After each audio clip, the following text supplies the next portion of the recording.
और 10 के हमने यहाँ पे नोट ले लिए हैं जो कि आपको दिख रहा है, ठीक है, सिंपली। अब देखिए यहाँ पे क्या बोला है,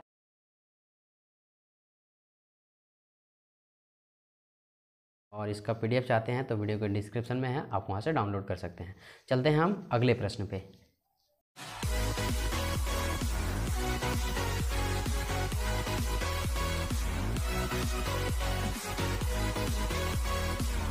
आगे बढ़ते हुए अब हम देखते हैं कक्षा 8वीं का गणित, जिसमें से हम देखेंगे प्रश्नावली 2.2 का क्वेश्चन नंबर 14।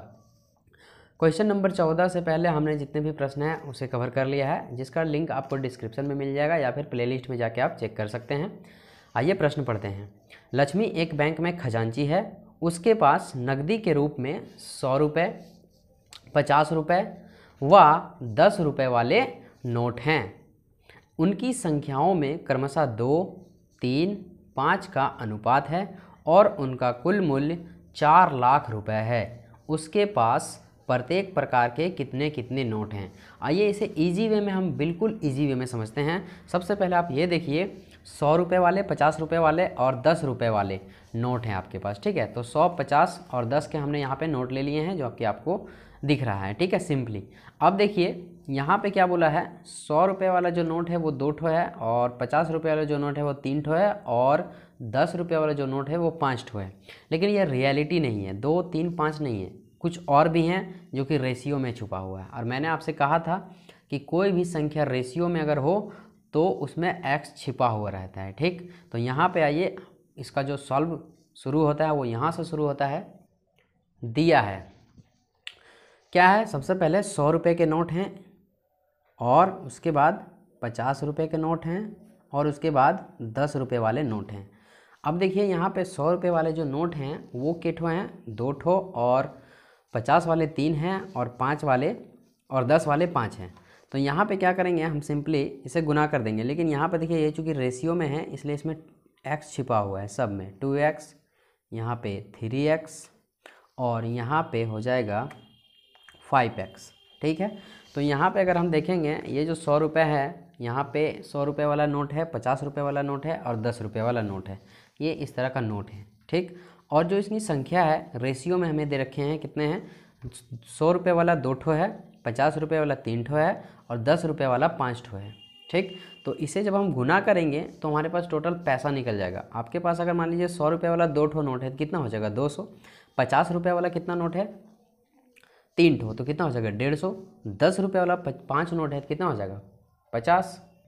तो इसी के नीचे हमने जस्ट इसे लिख लेना है। 100 को 2 से गुना करेंगे तो हो जाएगा 200, 5 को 3 से गुना करेंगे तो हो जाएगा 150, और 10 को 5 से गुना करेंगे हो जाएगा 50। सिंपली आपको यही देखना है कि 100 वाला 2 ठो नोट है 200, 50 वाला 3 नोट है 150, 10 वाला 5 नोट है 50 हो जाएगा। अब देखिए चूँकि यहाँ पे x है इसलिए यहाँ पर भी x लगेगा, यहाँ पर भी x लगेगा, और यहाँ पर भी x लगेगा, ठीक। आगे बोला है और उनका जो कुल मूल्य है वो 4 लाख रुपए है। उसके पास प्रत्येक प्रकार के कितने कितने नोट हैं। तो यहाँ पे हम लिखेंगे प्रश्नानुसार, देखिए जो कुल मूल्य दे रखा है ना वो 4 लाख दे रखा है, ठीक है। और यहाँ पास हमारे जो नोटों की संख्या है वो है 200x, 150x और 50x। ये है नोटों की संख्या। तो सभी नोट को जब हम मिलाएंगे तभी तो हमारे पास 4 लाख आएंगे। बात समझ रहे हैं कि नहीं समझ रहे हैं। तो हम क्या करेंगे, प्रश्न में इसको सबको जोड़ देंगे और बराबर में लिखेंगे 4 लाख, क्योंकि जो भी हमारे पास नोट है उन्हीं को गिन करके तो 4 लाख होंगे। ऐसा थोड़ी ना आप दूसरे का पैसा गिन देंगे और अपना पैसा बता देंगे कि मेरे पास इतना है, नहीं। आपके पास 200, 150 और 50 इतने के नोट हैं आपके पास टोटल मिला जुला के, तो इसी को गिन के आप निकालेंगे 4 लाख। तो यहाँ पे हम क्या कर देंगे, 200x plus 150x plus 50x, ये सब कुछ जब आप गिनते हैं तो हमारे पास कितना होता है, 4 लाख। और यही हमारे प्रश्न में बोला था और यही हमें समझना था। अब देखो 200, 150 और 50 कितने हो जाएंगे, 400। और ये जो x है सब में, यहाँ पर भी क्या आ जाएगा, x आ जाएगा, यहाँ छूट गया था, बराबर 4 लाख, ठीक है। कोई दिक्कत, कोई दिक्कत नहीं। आगे आइए, यहाँ पे x का x हम लिखेंगे, x का x और बराबर में कितना है, 4 लाख हम लिख देंगे। और ये जो 400 है वो है गुना में, बराबर के इधर आएगा तो हो जाएगा भागा में, तो सिंपली हम इसे भागा में ले आएंगे, 400 यहाँ पे आ जाएगा। अब देखिए यहाँ पे 400 400 कट जाएगा और हमारे पास जो x का मान आएगा वो क्या आएगा, 1000 आएगा। कितना आएगा, 1000। देखिए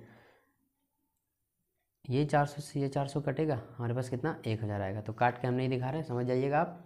चलिए ठीक है, तो x का मान कितना आ गया, 1000। अब हमें पूछा क्या है वो देखिए, उनके पास प्रत्येक प्रकार के कितने कितने नोट हैं, कितने कितने नोट हैं ये पूछा है। तो नोट जो हमारे पास थे वो हैं 2x, नोटों की संख्या 2x, यहाँ नोटों की संख्या 3x और यहाँ नोटों की संख्या 5x। ठीक है, तो यहाँ x का मान निकल चुका है। अब यहाँ संख्या भी आसानी से हम निकाल लेंगे। तो यहाँ पे हम लिखेंगे x का जो मान निकल गया है, उसके बाद हम लिखेंगे 100 के नोटों की संख्या, 50 के नोटों की संख्या व 10 के नोटों की संख्या। 100 के नोटों की संख्या बराबर कितने हैं हमारे पास 100 के नोटों की संख्या, देखिए यहाँ पे कितने हैं, 2x है ना, कितने हैं 2x। तो यहाँ पे हम लिख देंगे 2x और इसी प्रकार से यहाँ लिखेंगे 50 के नोटों की संख्या, 50 के नोटों की संख्या। तो 50 के नोटों की संख्या हमने कितना लिया था, 3x। फिर यहाँ पे 10 के नोटों की संख्या। अब यहाँ पे हमारे पास x का जो मान है वो 1000 है। ठीक है, तो सिंपली क्या करेंगे, 2 का 2 लिखेंगे और ये x का जो मान आपको दिख रहा है यहाँ पे क्या बिठा देंगे, 1000 बिठा देंगे, 1000 x का मान। तो यहाँ पे हमारे पास कितना आ गया, 2000। ठीक, और यहाँ पे हम 3 का 3 लिखेंगे और फिर कितना बिठा देंगे, 1000। तो हमारे पास कितना आ जाएगा, 3000। और यही जो आ रहा है लास्ट में, यही हमारा आंसर है।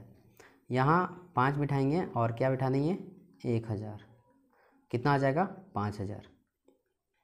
बात समझ में आ रही। तो जो लास्ट में आप देख रहे हैं यहाँ पे जितनी संख्याएं आई है, ये 2000 सबसे पहला 2000 और ये 3000 और ये 5000। तो यही नोटों की संख्या है और यही हमारा होता है आंसर क्लियर। वीडियो को पॉज करते करते उतार लीजिए आप, और इसका PDF चाहते हैं तो वीडियो के डिस्क्रिप्शन में है, आप वहाँ से डाउनलोड कर सकते हैं। चलते हैं हम अगले प्रश्न पे।